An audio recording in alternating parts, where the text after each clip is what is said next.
আমি একজন বিধবা নার্স। আমি প্রতি রাতে নাইট ডিউটি করতাম একজন যুবকের কেবিনে, যে কিনা 6 মাস থেকে কোমায় আছে। একদিন সকালবেলা আমি ওই কেবিনে অস্বাভাবিক কিছু লক্ষ্য করলাম। বিষয়টি জানার জন্য আমি রাতের বেলা ভিডিও রেকর্ডিং করে রাখলাম গোপনে। পরের দিন সকালবেলা ভিডিও রেকর্ডিংটা দেখা মাত্রই আমার মাথায় আকাশ ভেঙে পড়লো। কিছুদিন আগে আমার স্বামী মারা গেছে। সে মারা যাওয়ার পর আমি খুবই অসহায় হয়ে পড়ি। তাই আমার ডাক্তার ননদ আমাকে একটা নার্সের চাকরি দেয়। এর কিছুদিন পর সে আমাকে একটা পুরুষ রোগীর কেবিনের ডিউটি দিল। সে আমাকে এটা বলে আশ্বস্ত করলো যে ভয়ের কিছু নেই, রোগী কোমায় আছে। এরপর থেকে আমি ওই অচেতন লোকটার রুমে থেকে ওনার সেবা যত্ন করা শুরু করে দিই। কিন্তু একটা অদ্ভুত ব্যাপার হলো কি, আমি যখনই সকালবেলা ঘুম থেকে উঠতাম তখনই দেখতাম আমার আর ওই অচেনা লোকটার কাপড়ে হলুদ দাগ লেগে আছে। আমার মনে সন্দেহ লাগলো, ভাবলাম নিশ্চয়ই কোনো গুলমাল আছে। এই জন্য একদিন আমি ভিডিও রেকর্ডিং চালু করে রাখি ব্যাপারটা দেখার জন্য। পরদিন সকালবেলা যখন আমি ভিডিওটি প্লে করি তখন ভিডিওটি দেখে আমার মাথায় আকাশ ভেঙে যাচ্ছিল, কেননা ভিডিওটিতে স্পষ্ট দেখা যাচ্ছিল 6 মাস আগে আমার স্বামীর মৃত্যুর পর আমার মা যখন আমাকে নিতে এসেছিল আমি মার সাথে যাইনি, কারণ আমি জানি যে কিছুদিন পর আমি ওই মায়ের কাছে বোঝা হয়ে যাব। প্রথম যেদিন হাসপাতালে পৌঁছালাম সেদিন আমার ননদ আমাকে বলল, আজ তোমার ডিউটি একটা কেবিনে কোমায় থাকা রোগীর। আমি তখন অবাক হয়ে বললাম, পুরুষ রোগী? তখন আমার ননদ বলল, সেই অচেতন সোহানা, তোমার কোনো অসুবিধাই হবে না। আমি চুপচাপ ভেতরে চলে গেলাম। ভেতরে গিয়ে দেখলাম এক লম্বা চওড়া সুদর্শন যুবক নিস্তব্ধ হয়ে একজন বিছানায় শুয়ে আছে। তার মুখে এক অদ্ভুত হাসি ছিল, যেন বহু বছর ধরে সে ঘুমিয়ে আছে। তাকে দেখে আমার খুব মায়া হলো। কতই বা বয়স, পুরো জীবনটাই তো তার সামনে পড়ে আছে। এরপর রুমে আশেপাশে খুঁজে দেখলাম তেমন করার মতো কিছুই নেই। তাই ভাবলাম একটু ঘুমিয়ে নেই। চেয়ারে বসে ঘুমিয়ে পড়লাম। সকালবেলা যখন ঘুমটা ভাঙলো আমি আমার শরীরে অদ্ভুত এক ক্লান্তি অনুভব করলাম। আমি আমার কাপড় ঠিক করতে গিয়ে দেখলাম আমার কাপড়ে অচেনা হলুদ রঙের দাগ লেগে আছে। আমি তো ভয় পেয়ে গেলাম, এই রঙগুলো কোথা থেকে আসলো। সঙ্গে সঙ্গে ননদকে গিয়ে বললাম, আপু আমার কাপড়ে অদ্ভুত এক রকমের হলুদ দাগ লেগে আছে, এগুলো কি? তখন আপু আমাকে ধমক দিয়ে বলল, চুপ করো, এসব কথা কখনো বলবা না, এসব বললে আমার চাকরিটাই চলে যাবে। আমাকে দেখে দুজন নার্স দেখে হাসাহাসি করছিল। তখনই বুঝতে পারলাম যে এই জায়গাটা এতটা পরিষ্কার মনে হলেও আসলে এখানে কোনো না কোনো ভেজাল ঠিকই আছে। পরের দিন ডিউটিতে গিয়ে দেখি আমাকে আবার সেই একই রুমে ডিউটি দেওয়া হয়েছে। পরে আমি আমার ননদকে বললাম যে আমাকে এই রুমটা চেঞ্জ করে দিন। তখন আমার ননদ আমাকে ধমকের সুরে বলল, তোমাকে আমি ইচ্ছা করে এই রুমটাতে দিয়েছি। ওই রোগীটি যেহেতু কোমায় আছে, কোনো ভেজাল নেই, ভিড় নেই, ঝামেলা নেই। এরপর কিছু দিনের মধ্যে আমার নির্দিষ্ট একটা রুটিন তৈরি হয়ে গেল। সময় মতো হাসপাতালে এসে ইউনিফর্ম পরি, এরপর হাজিরা দেই আর ওই রুমে ঢুকে পড়ি।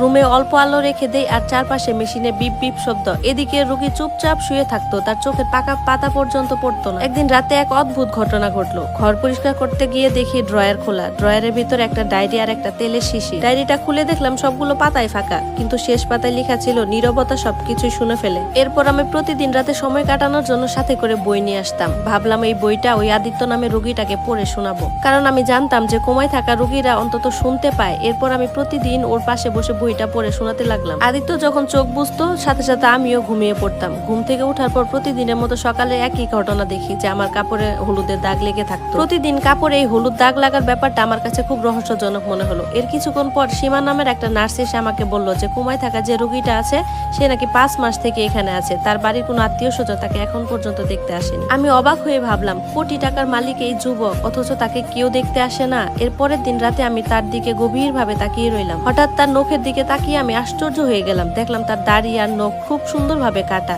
মনে হচ্ছিল কেউ যেন কিছুক্ষণ আগে এসে কেটে দিয়ে গেছে। মনে হচ্ছিল কেউ যত্ন করে কেটে দিয়েছে। হঠাৎ দেখলাম তার চোখের পাতা নড়াচড়া করতেছে। আমি সাথে সাথে মেশিনের দিকে তাকালাম, সবকিছু ঠিকঠাক ছিল। একদিন আমি ওষুধ আনার জন্য হসপিটালের ফার্মেসিতে গেলাম। সেখানের ইনচার্জ আমাকে বলল, আদিত্য সাহেবের জন্য স্পেশাল একটা ওষুধ আছে, সেটা আপনি নিয়ে যান। আমি তাকে বললাম, স্পেশাল কেন? লোকটা আমাকে কিছুই বলল না। এরপর রাতের বেলা আমি ছেলেটার পাশে বসে উপন্যাস পড়তাম এবং তার সঙ্গ দিতাম। এরপর সে যখন ঘুমিয়ে পড়তো আমিও ঘুমিয়ে পড়তাম, কিন্তু সকালবেলা উঠে দেখতাম আমার কাপড়ে সেই হলুদ দাগ। একদিনের এক ঘটনা আমার খুব আশ্চর্য লাগলো। একজন ওয়ার্ড বয় কেবিনে এসে আমাকে বলতেছে, আপনি ভীষণ সাহসী মহিলা। আমি বললাম, মানে কি? তখন সে বলল, কিছু না ম্যাডাম, এমনিই বললাম। একদিন রাতে আমি ওই কেবিনের মেঝেতে পাতলা করে লবণের দাগ দিয়ে দিলাম, যাতে পোকামাকড়ের আসা যাওয়া বন্ধ হয়। ওই দিন সকালে ঘুম ভাঙতেই দেখি সেই লবণের দাগ এদিক সেদিক নড়ে গেছে আর আমার কাপড়ে আবার সেই হলুদের দাগ। তখন আমি পরিষ্কার ভাবে বুঝে যাই যে এখানে কোনো না কোনো রহস্য ঠিকই আছে। এই জন্য মনে মনে সিদ্ধান্ত নিলাম, এর পরের দিন যখন এখানে আসবো আমার স্বামীর পুরনো ক্যামেরাটা নিয়ে আসবো। ওই ক্যামেরাটাই আমার সকল প্রশ্নের উত্তর দিতে পারবে। পরের দিন বাড়ি থেকে ওই ক্যামেরাটা ফুল চার্জ করে আমি সন্ধ্যার দিকে হসপিটালে চলে এলাম। ক্যামেরাটা রোগীর বিছানার বাঁ দিকে বসালাম। এরপর সব কাজ শেষ করে বিছানা গুছিয়ে আমি ঘুমিয়ে পড়লাম। ঘুমানোর ইচ্ছা ছিল না, কিন্তু রাত বাড়ার সাথে সাথে কখন যেন ঘুমিয়ে পড়লাম বুঝতেই পারিনি। সকাল হতে দ্রুত বাড়ি ফিরে নিজের রুমে দরজা বন্ধ করে ল্যাপটপের ভিতরে ক্যামেরাটা বের করে